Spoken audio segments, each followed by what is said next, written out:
I am honoured to introduce our first speaker, Her Royal Highness, the Grand Duchess of Luxembourg, Maria Theresa. Her Royal Highness has for many years dedicated much of her time to the defence of the rights of women and girls and to the fight against all forms of violence. She's put this earnest commitment into action as chair of the foundation of the Grand Duke and Grand Duchess. She is Goodwill Ambassador to UNESCO and eminent advocate for UNICEF. Particularly sensitive to the distress, isolation, and stigmatization of women and girls or victims of sexual violence in fragile environments, Her Royal Highness launched Stand, Speak, Rise Up, which advocates to put an end to conflict-related sexual violence. Your Royal Highness, it is lovely to see you again. You are very welcome. The floor is yours. Dear Mr. Stoltenberg, Mrs. Hutchinson, and dear friends, thank you so much for your kind words. First of all, I'd like to congratulate and thank NATO for organizing this webinar. I'm very happy to see that we are all invested in such a critical issue. Let us make no mistake, the fight to end violence against women is not an inconsequential subject that only concerns war-torn countries. The testimonies we have heard come from countries such as Colombia, Ukraine, and Kosovo, as well as Afghanistan, Libya, and Syria.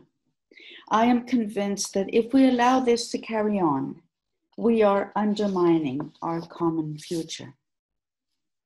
If we do nothing, these unsafe and volatile situations, seemingly far away, will ultimately impact us as well. I became aware of this issue in 2013.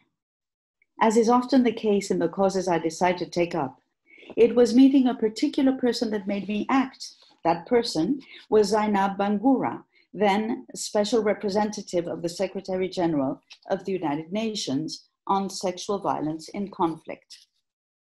I wanted to learn more. So in 2014, together with our Minister of Foreign Affairs, Jean Asselborn, I attended the World Summit to End Sexual Violence in Conflict in London.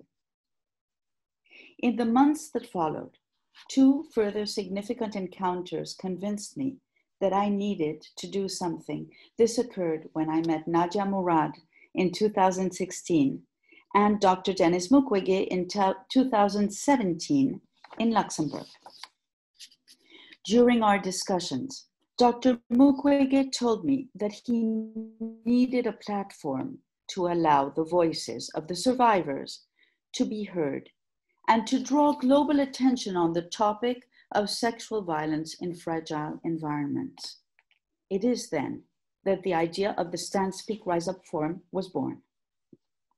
I also had many discussions with Pramila Patten, dear friend, and UN officials on this topic.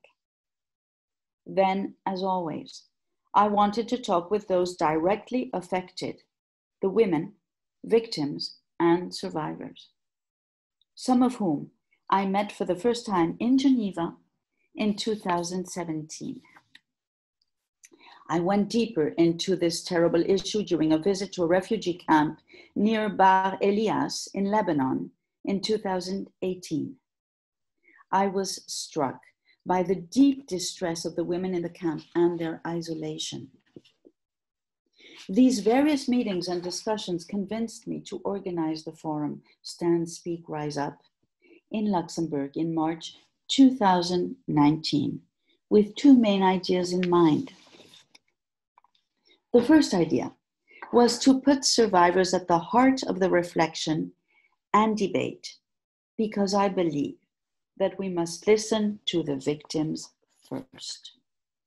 The second idea was to analyze all the facets and consequences of this problem in order to act in a comprehensive and global manner.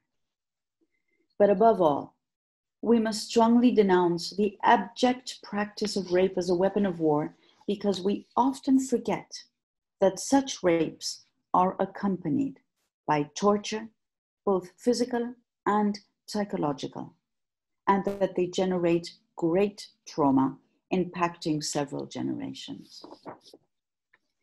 we must look carefully at the terrible social and human consequences that result from these rapes, and therefore we must be proactive in responding to the situations on the ground. This is why in March 2019, I decided to bring together 50 survivors representing some 20 countries whom I invited to Luxembourg during a week for the Stand, Speak, Rise Up Forum. The survivors had the opportunity to meet and talk to international decision makers. Together, we launched an appeal that was widely relayed and which remains topical today. Allow me a quick reminder of the content of this appeal.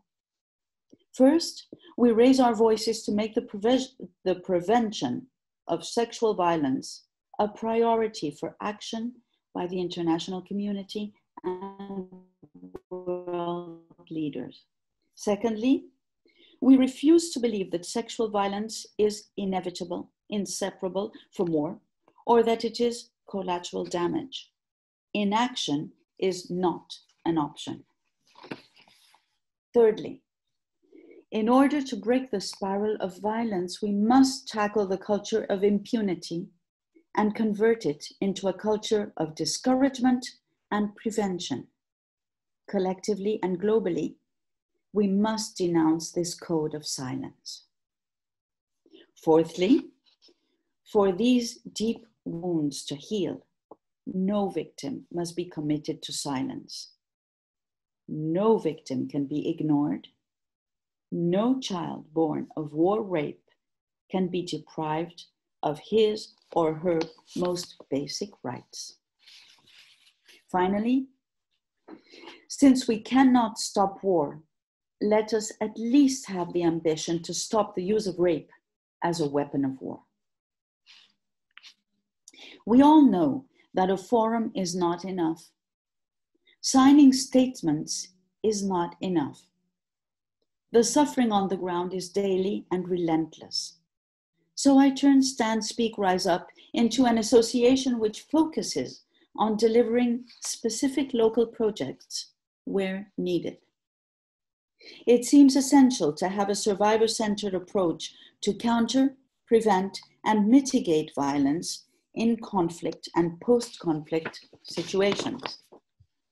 This approach includes several aspects: guaranteed justice for victims and their children, and of course, ending impunity for perpetrators of conflict-related sexual violence. But it also involves paying greater attention to the victims, their physical and psychological security, but also their economic development, and the issue of the status, recognition, and support of all children born of rape. Acting on the ground must go hand in hand with us continuing to denounce the crimes. The situation, far from improving, has deteriorated sharply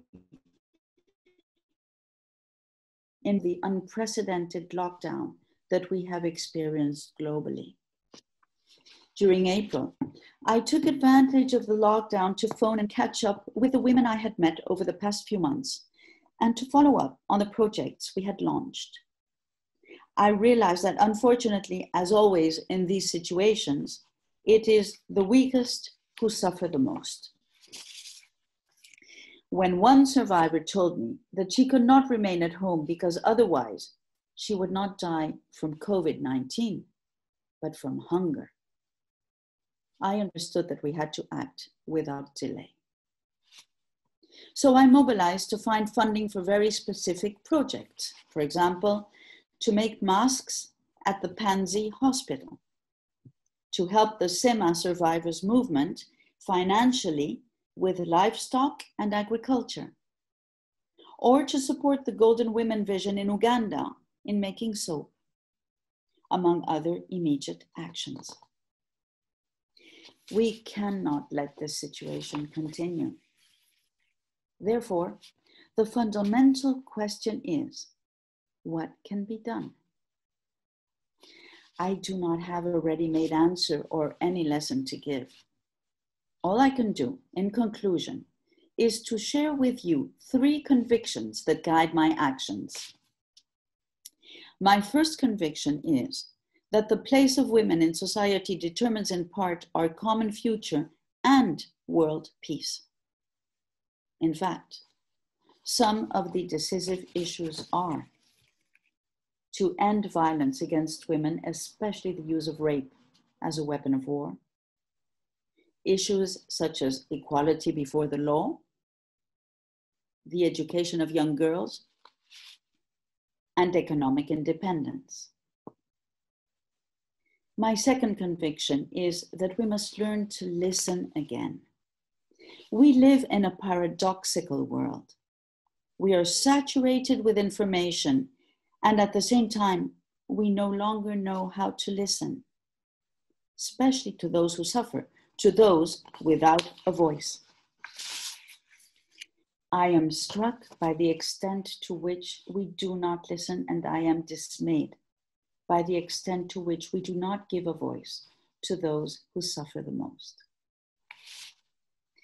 Finally, my third conviction is that we are all hummingbirds in front of a burning forest.